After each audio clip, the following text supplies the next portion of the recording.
Olá, seja muito bem-vindo ao programa Vida e Saúde. Quero falar para você sobre as refeições do dia e, dentre elas, o café da manhã. O café da manhã precisa de uma atenção muito especial. É depois de dormir, devido a gente ter passado muito tempo em jejum, que a gente necessita de vários nutrientes. Um café da manhã precisa ser bastante nutritivo, afinal de contas você precisa de muita energia para passar um dia saudável de forma equilibrada, buscando sempre uma qualidade de vida. Dentre todos os nutrientes, o carboidrato é fundamental. É ele que irá repor o estoque de energia que você gastou durante o sono. Escolha um local agradável, de fácil acesso e excelente atendimento. Nós temos uma sugestão, a Padaria Pão Gostoso, isso mesmo. Ela fica na Avenida Duque de Caxias, quadra 19, número 30, bem próximo aos bancos. Vá até lá, a variedade é enorme, com deliciosos assados, cafés, um cappuccino maravilhoso, frios e outras variedades de pães sensacionais. Eu sou cliente e recomendo. Padaria Pão Gostoso, apoie o Biomédico Saúde e pratica qualidade de vida.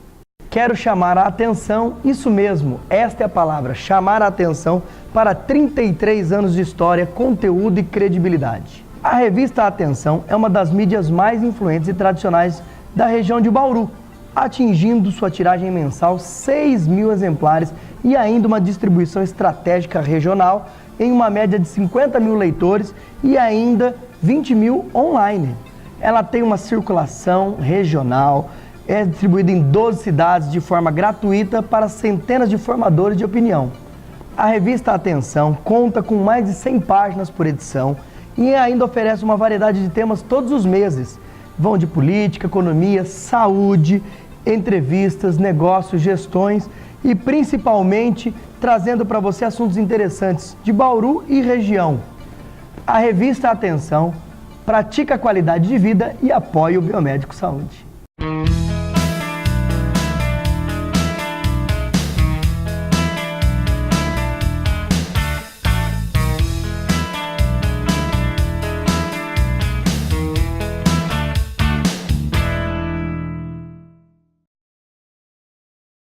Hoje falando sobre sua vida financeira com saúde.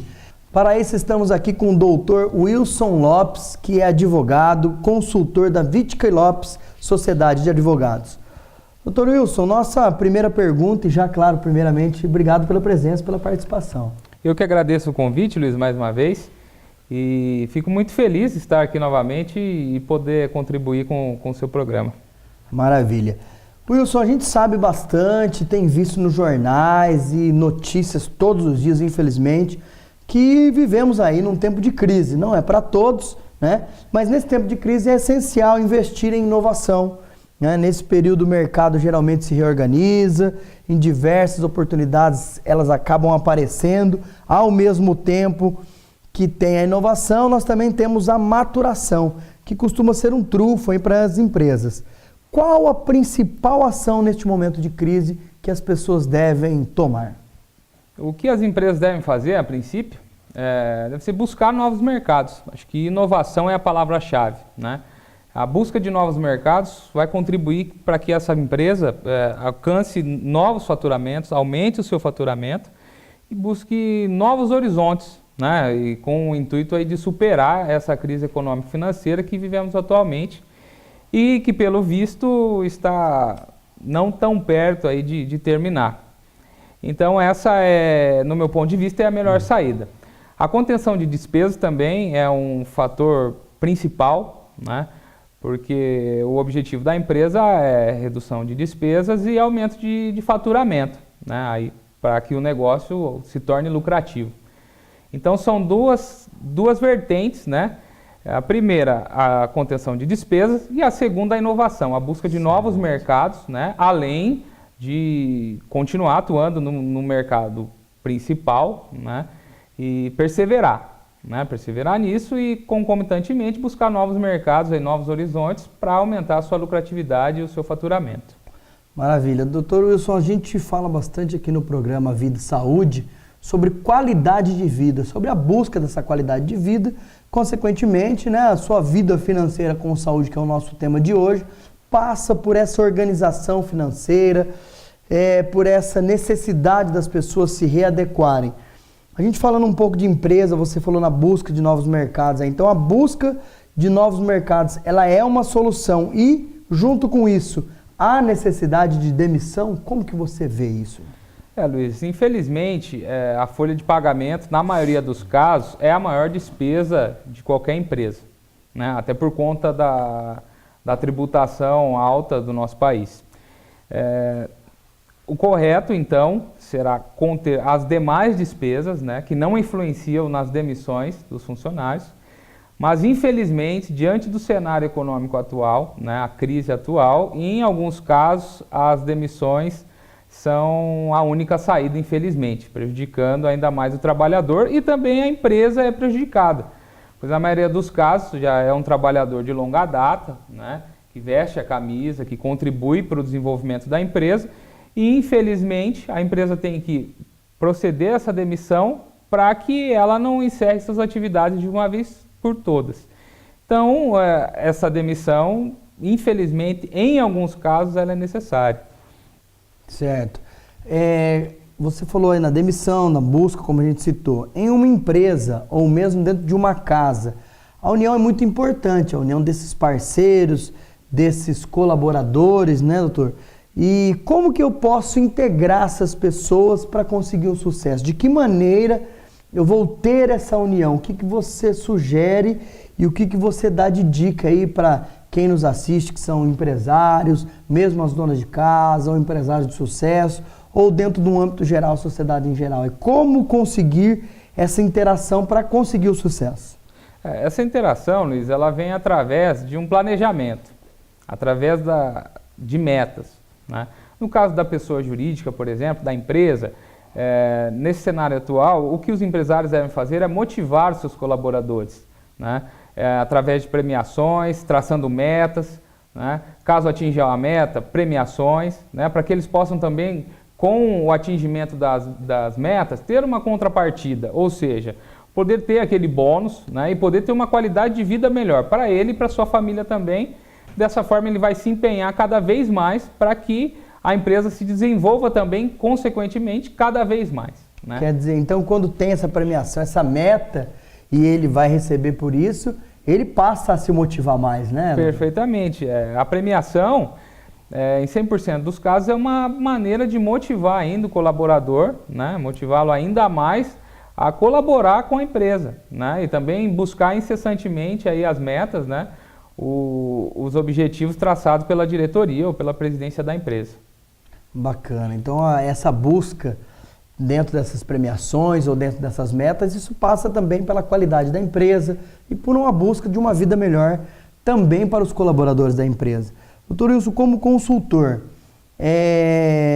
como ele pode ajudar essa empresa a ter essas mudanças ou até mesmo nas mudanças? Como um consultor ele vai ajudar isso? É importante o papel dele, é importante ter um consultor, a empresa ter essa pessoa dentro do seu quadro, enfim, como que funciona isso? Sim, é muito importante, Luiz, que a empresa tenha um consultor, um profissional, né, de confiança, para que possa fornecer alternativas, né, para que a empresa possa superar a crise financeira que vivemos. Justamente com programas motivacionais dos funcionários, né, que possam fazer com que eles se dediquem ainda mais para a empresa, porque só assim nós vamos conseguir superar essa crise que estamos vivendo. Doutor, você está comentando aí, inclusive, de sugestões, né? O consultor, é aí que ele entra, é dentro dessa orientação que o consultor entra, é isso? Isso mesmo. O papel do consultor é justamente esse, é de orientar o empresário, né, em quais os rumos ele deve tomar. Não, principalmente no cenário atual, o papel do consultor ele é essencial, né? Então, ele deve dar sugestões para quê? Para que o empresário ele contenha as suas despesas ou até reduza, né? Mas para que ele também aumente o seu faturamento. Né? O aumento do faturamento ele envolve diretamente a motivação dos seus colaboradores e a sua própria motivação também no seu negócio. Né? Então o consultor vai sugerir algumas soluções, né? E essas soluções na maioria das vezes são implantadas e tem bons resultados na maioria dos casos. Bacana. Doutor, você comentou aí Você trabalha diretamente com isso, como advogado, como consultor, dentro da Vitic Lopes, né? Dentro dessa sociedade de advogados. O que você observa dentro desses trabalhos que você já realiza, dentro dessas assessorias, vamos dizer assim, a falta de dinheiro e as dívidas, ela abala tanto o empregador quanto o empregado em termos de autoestima? Como que você enxerga isso? De que maneira você vê? Eu quero que você relate um pouco, né, dessa autoestima. As pessoas que estão com falta de dinheiro, estão com dívidas, estão abaladas? Sim, Luiz, a saúde financeira, né, quando não vai bem, tanto sendo pessoa física ou pessoa jurídica, ela abala diretamente tanto o empregador quanto o empregado. O empregador, primeiramente, porque ele tem as suas obrigações fiscais, as suas obrigações trabalhistas e tudo mais. Já o empregador, sabendo da situação financeira difícil em que passa a empresa que trabalha, também fica numa situação de dúvida, porque ele não sabe o que pode acontecer no dia de manhã. Se a empresa vai demiti-lo ou se a empresa vai encerrar suas atividades. Fica aquela insegurança de ambos os lados. Sim, né? E essa insegurança por parte do empregado acaba refletindo na sua família. Né? Até porque ele depende daquele salário para que ele possa sustentar a sua família e inclusive a si próprio. Então isso gera um desequilíbrio, inclusive emocional, por parte de ambos, né? E acaba contribuindo diretamente para a saúde do trabalhador quanto do empregador, gerando o estresse, o desgaste, o nervosismo, o que é totalmente prejudicial à saúde. Então, infelizmente, influencia diretamente na vida do trabalhador e do empregador também. Perfeito. Por isso a gente gosta de deixar sempre uma pergunta no ar aqui, antes de ir para o intervalo. E você falou, eu perguntei de dívidas, né, desse abalo. Para as pessoas e empresas que possuem dívidas, é interessante negociá-las? Você responde isso logo após o intervalo. Até já.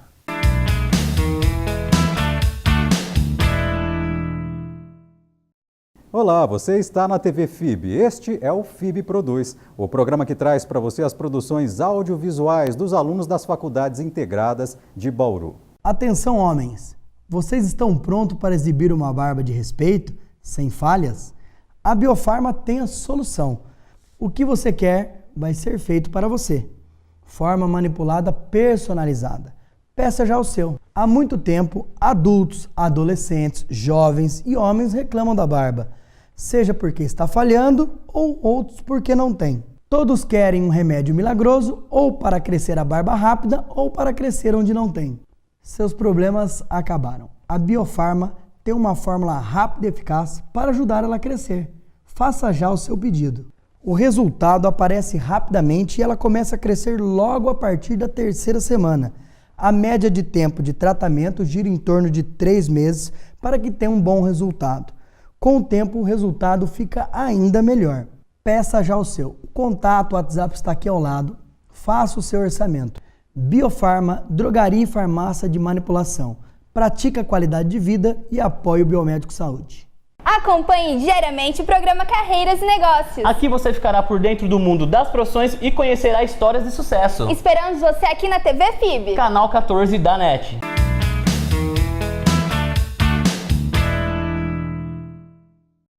Olá, estamos de volta ao programa Vida e Saúde hoje falando sua vida financeira com saúde. Isso mesmo. Saiba que a partir do momento que você se organiza financeiramente, consegue ter uma vida financeira saudável, a sua saúde também melhora bastante. Estamos aqui hoje com o Dr. Wilson Lopes, que é advogado e consultor da Vitic Lopes Sociedade de Advogados. Dr. Wilson, a gente falou antes do intervalo aqui sobre a organização financeira, a crise, né? E a gente sabe que as pessoas estão buscando, o brasileiro aí batalhando para não ver a crise passar, ou melhor dizendo, até para que a crise passe logo. Para as pessoas, ou mesmo, doutor, para as empresas que possuem dívidas, que a gente sabe que não são poucas, é interessante negociá-las ou às vezes a pessoa deixa para lá e vai tocando o barco? O que você orienta, né, para os seus consultados, enfim, para os seus clientes?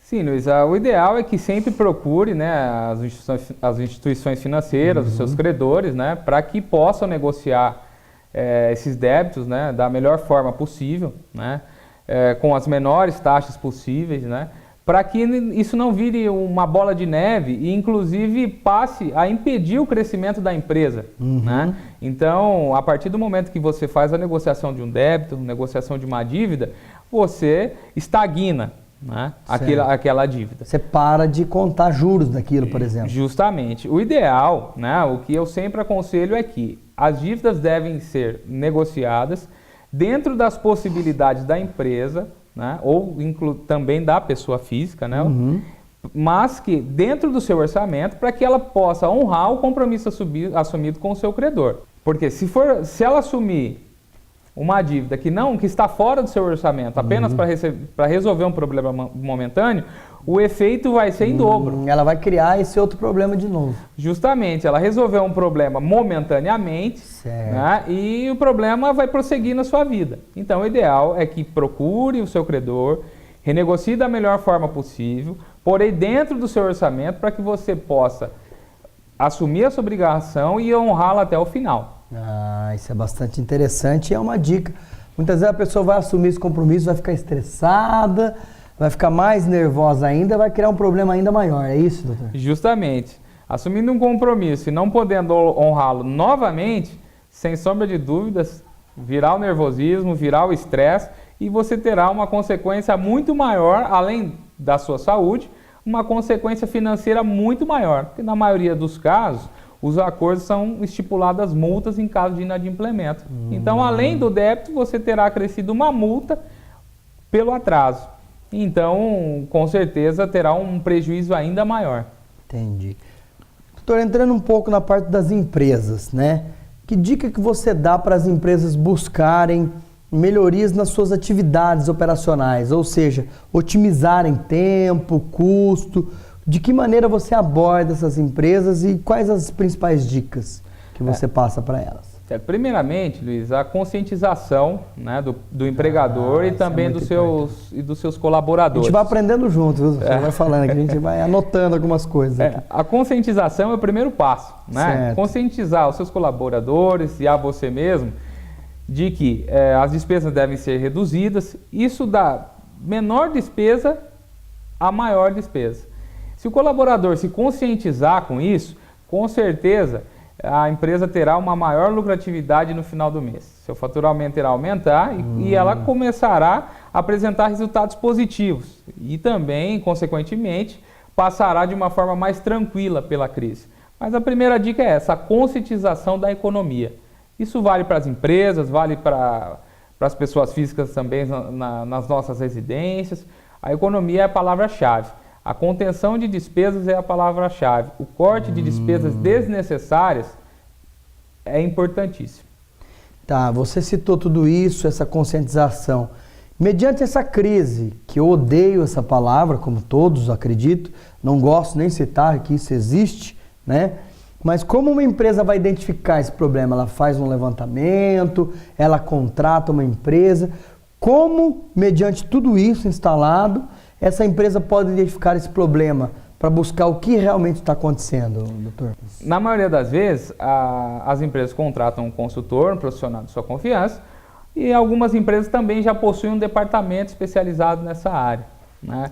Então, o que esses profissionais fazem é buscar soluções, né, para que a empresa possa ter uma maior lucratividade, né, no seu negócio. A palavra-chave para a superação desse momento difícil, digamos assim, é lucratividade, né? Essa é a palavra-chave para que as empresas possam superar esse momento difícil e continuar suas atividades normalmente, né? Então, esses profissionais são importantes na ajuda, né, do empregador a buscar alternativas, novos mercados, soluções para superar esse momento difícil. Bacana. Doutor, nós estamos chegando ao final do nosso programa. Realmente são muitas e muitas perguntas, muitas dúvidas. Já fica aqui o convite para um próximo programa, para a gente continuar falando dessa vida financeira que agrega saúde, que agrega valor. Mas uma das maiores perguntas que a gente tem aqui, principalmente pelos empresários, seja microempresário, grande, o médio, é que o que é o mais importante para esse empresário ou para as pessoas terem o domínio das finanças? O que ele precisa fazer verdadeiramente para ele ter esse domínio? Ou seja, se você finalizando, né, a sua participação e deixando uma dica para todos, porque hoje a gente tem empresários dos mais diversos ramos e dos mais diversos tamanhos. O Dr. Wilson Lopes, que mensagem final deixaria como importante para que as pessoas tivessem o domínio das suas finanças? O que fazer? O importante é que o empresário acompanhe seu fluxo de caixa rigorosamente, diariamente, semanalmente, mensalmente. Porque acompanhando esse fluxo de caixa, ele vai ter a exata noção da saúde financeira do seu negócio. Outra dica muito importante, que eu sempre falo, repito diversas vezes para diversos clientes, é a seguinte: não confunda dinheiro da pessoa jurídica com o da pessoa física. É muito difícil, né, doutor? E as pessoas conseguem? Esse é o maior problema das empresas que passam por uma situação financeira complicada. Então esse é o primeiro passo.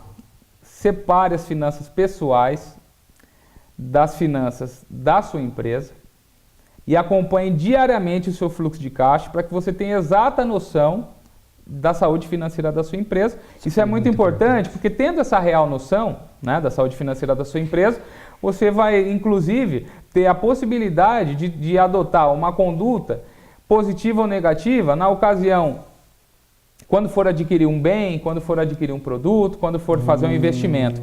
Então aí você vai saber exatamente se é o momento ou não de investir, qual montante deve ser investido ou não. Então essas são as dicas que eu deixo aqui. Muito obrigado. Né? E espero que sigam aí com muita rigidez. Doutor, só aproveitando a última fala sua, é muito comum, né, as pessoas confundirem. Então entrou um X de dinheiro, eu vou trocar o carro. Não, ele tem que entender que aquele dinheiro é da empresa e não dele, correto? É isso? Perfeito, Luiz Henrique. Pessoa jurídica é uma coisa e pessoa física é outra. Não é porque eu sou o proprietário da empresa, eu sou o dono da empresa, que o dinheiro que a empresa possui na sua conta bancária é meu. Não, esse dinheiro é da pessoa jurídica, é da empresa. Mas para quê? Para que ela possa honrar com as obrigações assumidas, com seus custos operacionais, com seus investimentos, seus custos trabalhistas, fiscais e etc. Né? Então, jamais deve ser confundido finança pessoal com finança da empresa. Maravilha. Doutor, mais uma vez, obrigado pela presença, pela participação, sempre nos abrilhantando aí com essas excelentes explanações. E fica aqui já, como eu disse, o convite aí para a gente continuar esse bate-papo muito gostoso, que agrega muito valor para as pessoas que nos assistem e acabam aí inundando a nossa caixa de e-mail. Obrigado mais uma vez. Eu que agradeço, Luiz Henrique. É sempre um prazer estar no seu programa e com certeza eu aprendo também aqui muito com você, com os nossos telespectadores que encaminham os e-mails aí com as perguntas. É um prazer aí contribuir com o seu programa e também tirar as dúvidas aí dos nossos telespectadores. Maravilha. E a você também, muito obrigado pela presença, pela participação. Lembre-se sempre do nosso e-mail, doutor@biomedicosaude.com.br e, é claro, nosso portal de saúde, www.biomedicosaude.com.br. Biomédico Saúde, praticando qualidade de vida. Muito boa vida a todos, um grande abraço. Até a próxima.